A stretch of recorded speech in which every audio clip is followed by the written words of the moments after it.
പാർലമെന്റിനെ അഭിമുഖീകരിക്കാത്ത ഇന്ത്യൻ പ്രധാനമന്ത്രി ആരാണ്? നരേന്ദ്രമോദി. മൻമോഹൻ സിംഗ്. ലാൽ ബഹദൂർ ശാസ്ത്രിയാണ് എന്നാണ്. ഇന്ദിരാഗാന്ധി. ഇന്ദിരാഗാന്ധി.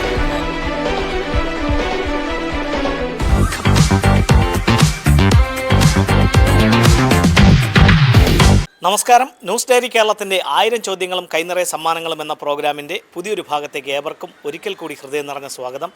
ഇന്ന് 1000 ചോദ്യങ്ങളും കൈനിറയ സമ്മാനങ്ങളുമായി നിങ്ങളുടെ മുന്നിലേക്ക് എത്തുവാൻ വേണ്ട എല്ലാവിധ സഹായങ്ങളും ഞങ്ങൾക്ക് ചെയ്തു നൽകിയിരിക്കുന്നത് ആലങ്കോടും പോത്തങ്കോടും കേന്ദ്രമായി പ്രവർത്തിക്കുന്ന Arabian fashion ജ്വല്ലറിയാണ്.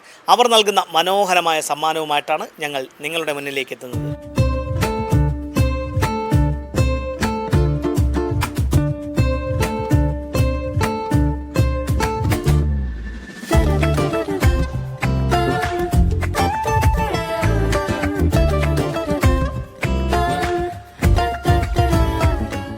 Arabian fashion jewellery നൽകുന്ന സമ്മാനവുമായി ഞങ്ങൾ എത്തിയിരിക്കുന്നത് ആറ്റിങ്ങലാണ്. നിരവധി ജീവകാരുണ്യ പ്രവർത്തനങ്ങൾ നടത്തിക്കൊണ്ടിരിക്കുന്ന 2 പേരാണ്. ഞങ്ങളുടെ കൈവശം അറേബ്യൻ ഫാഷൻ ജ്വല്ലറി നൽകുന്ന സമ്മാനമാണ്. ആലങ്കോടും പോത്തങ്കോടും പ്രവർത്തിക്കുന്ന അവരുടെ ഹോൾസെയിൽ ഡിവിഷനുണ്ട്. കൂടാതെ ലൈറ്റ് വെയ്റ്റ് ആഭരണങ്ങളുടെ വലിയ ശേഖരമുണ്ട്. ഇപ്പോൾ ഹോൾസെയിൽ ഡിവിഷനും ആരംഭിച്ചിട്ടുണ്ട്. പിന്നെ നമുക്ക് ഇഷ്ടപ്പെട്ട 1 ഗ്രാം ആയിക്കോട്ടെ, 10 ഗ്രാം ആയിക്കോട്ടെ, 100 ഗ്രാം ആയിക്കോട്ടെ, ഹോൾസെയിൽ ഡിവിഷനിൽ നിന്നും പർച്ചേസ് ചെയ്യുമ്പോൾ ഹോൾസെയിൽ വില മാത്രമാണ്. എത്രയായിരുന്നാലും അതിൻ്റെ ക്വാണ്ടിറ്റി എത്രയായിരുന്നാലും, എത്ര ഗ്രാമായാലും, കുറഞ്ഞ ഗ്രാമായിരുന്നാലും അവിടെ നിന്ന് ലഭിക്കുന്നു. കൂടാതെ അവർക്കൊരു ഗോൾഡ് ട്രീ എന്ന് പറഞ്ഞൊരു സ്വർണ്ണ സുരക്ഷാ പദ്ധതിയാണ്. നമ്മൾ 12 മാസം അടയ്ക്കുമ്പോൾ 13ാമത്തെ മാസം നമുക്കതിൻ്റെ അന്നത്തെ ഗോൾഡ് റേറ്റിനനുസരിച്ചുള്ള സ്വർണം പണിക്കൂലി ഇല്ലാതെ നമുക്കവിടെ നിന്ന് സ്വന്തമാക്കാൻ സാധിക്കും. അപ്പോൾ അവർ നൽകുന്ന സമ്മാനം നേടുവാനുള്ള ഇന്നത്തെ ചോദ്യം ഇതാണ്: പാർലമെൻറ്റിനെ അഭിമുഖീകരിക്കാത്ത ഇന്ത്യൻ പ്രധാനമന്ത്രി ആരായിരുന്നു? പ്രധാനമന്ത്രിമാർ ഒത്തിരി കടന്നു പോയിട്ടുണ്ട്. അതിലിപ്പോൾ ചോദിക്കുകയാണെന്നുണ്ടെങ്കിൽ പാർലമെന്റിലേക്ക് ലോക്സഭാ സമ്മേളനം നടക്കുന്നിടത്തേക്ക് എത്തിയിട്ടില്ല. നമ്മളറിയാതെ തെറ്റായിട്ട് പറയുന്നത് ശരിയല്ല. ഉത്തരം പാസ് ചെയ്തിരിക്കും. 80 മുമ്പാകുമ്പോഴത്തേക്ക് ഇന്ദിരാഗാന്ധിക്ക് മുമ്പാണ് വന്നിരിക്കുന്നത്. ഇന്ദിരാഗാന്ധിക്ക് മുമ്പ് വരുമ്പോഴത്തേക്ക് ഉത്തരം ലാൽ ബഹദൂർ ശാസ്ത്രിയാണ് എന്നാണ് എൻ്റെ ഒരു നിഗമനം. 80 മുമ്പാകുമ്പോഴാണ്. 80 മുൻപാകുമ്പോൾ ലാൽ ബഹദൂർ ശാസ്ത്രിയല്ല, മറ്റൊരു പ്രധാനമന്ത്രിയാണ്. ഇവിടെ മറ്റാരെങ്കിലും പറയുമെന്ന് നോക്കാം.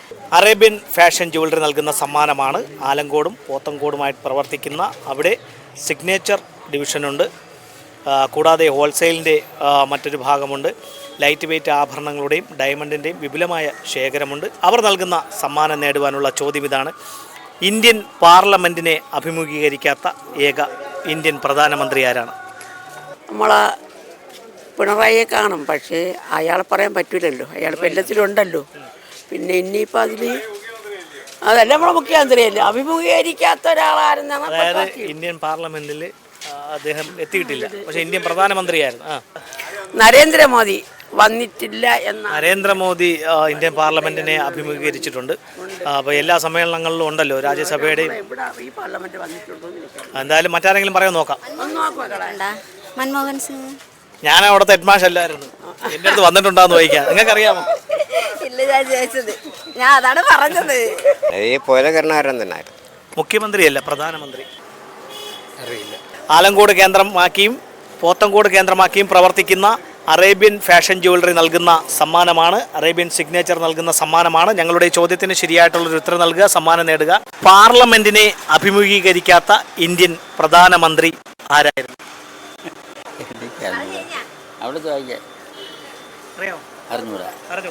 ഇന്ത്യൻ പാർലമെന്റിനെ അഭിമുഖീകരിക്കാത്ത ഏക പ്രധാനമന്ത്രി ആരായിരുന്നു?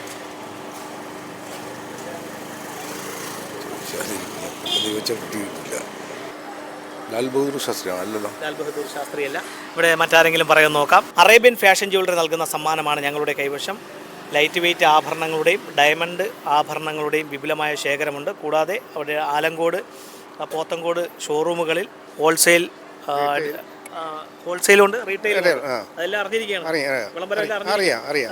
പർച്ചേസ് ചെയ്തായിരുന്നു. ഇപ്പോൾ 2-3 മാസം ചെയ്തു പർച്ചേസ് ചെയ്തായിരുന്നു. അപ്പോൾ അറേബ്യൻ്റെ ഗുണനിലവാരത്തെക്കുറിച്ച് അറിയാം.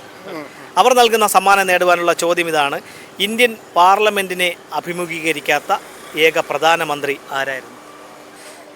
ഒന്ന് ചന്ദ്രശേഖർ, ഒന്ന് പിന്നെ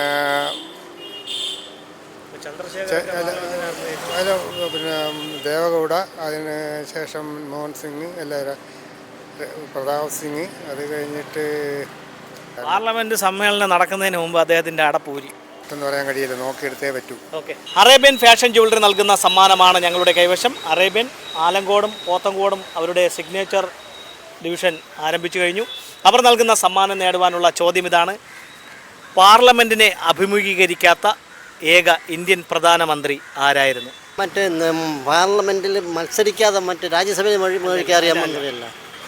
സാധാരണ പ്രധാനമന്ത്രിമാരായി കഴിഞ്ഞാൽ ഈ പാർലമെന്റ് ലോക്സഭാ സമ്മേളനമൊക്കെ കൂടുമല്ലോ, അതിനകത്തൊന്നും പങ്കെടുക്കാതിരുന്ന കഴിയാതിരുന്ന ഒരു പ്രധാനമന്ത്രിയുണ്ട്.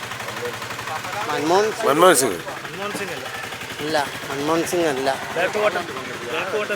ഇന്ദിരാഗാന്ധി. ഇന്ദിരാഗാന്ധി എന്ന് പ്രധാനമന്ത്രിയായിരുന്നല്ലോ. അത് ആരെന്നറിയാം?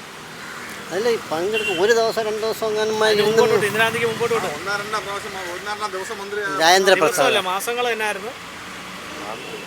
ഡോക്ടർ രാധാകൃഷ്ണൻ, അല്ല രാജേന്ദ്ര പ്രസാദ്, അല്ല, അതൊക്കെ പ്രസിഡന്റായിരുന്നു. എന്നാലും ഞാനങ്ങ് പറയട്ടെ. ഓ ചരൺ സിംഗ് എന്ന് കേട്ടിട്ടുണ്ടോ? ചരൺ സിംഗ്. ചരൺ സിംഗ്. ഈ ചരൺ സിംഗ് ആയിരുന്നു ഈ മൊറാർജി ദേശായി മന്ത്രിസഭ വന്നല്ലോ അടിയന്തരാവസ്ഥയ്ക്ക് ശേഷം. അതിനുശേഷം മൊറാർജി ദേശായി മന്ത്രിസഭയിൽ ഉപപ്രധാനമന്ത്രിയായി സേവനമനുഷ്ഠിച്ചിരുന്ന പ്രവർത്തിക്കുകയായിരുന്ന ചരൺ സിംഗ് ആണ് ഈ ജനതാ പാർട്ടിയിലുള്ള ഒരു വിള്ളൽ കാരണം, ഒരു ഐക്യമില്ലായ്മ കാരണം കോൺഗ്രസിൻ്റെ പിന്തുണയോടുകൂടി പ്രധാനമന്ത്രിയായത്. അദ്ദേഹം പാർലമെൻറ്റ് സമ്മേളനം, ലോക്സഭാ സമ്മേളനം നടക്കുന്നതിൻ്റെ തലേന്ന് ഇന്ദിരാഗാന്ധി ആ കോൺഗ്രസിൻ്റെ പിന്തുണ പിൻവലിച്ചതോടുകൂടി അതിനകത്ത് പ്രവേശിക്കാൻ കഴിയാതെ അദ്ദേഹം 80 മുമ്പ് ജനിച്ചിട്ടില്ലേ?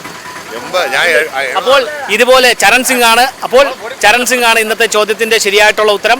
അപ്പോൾ ഇതുപോലെ വിജ്ഞാനപരമായിട്ടുള്ള ചോദ്യങ്ങളും മനോഹരമായ സമ്മാനങ്ങളുമായി ഇനി ഞങ്ങൾ നിങ്ങളുടെ വീതികളിലൂടെ നിങ്ങളുടെ മുന്നിലേക്ക് എത്തുക. ഞങ്ങളെ പ്രതീക്ഷിക്കുക. അതുവരയ്ക്കും ക്യാമറമാൻ റെജിനൊപ്പം RS നിഷാദ്, ന്യൂസ് ഡയറി കേരളം.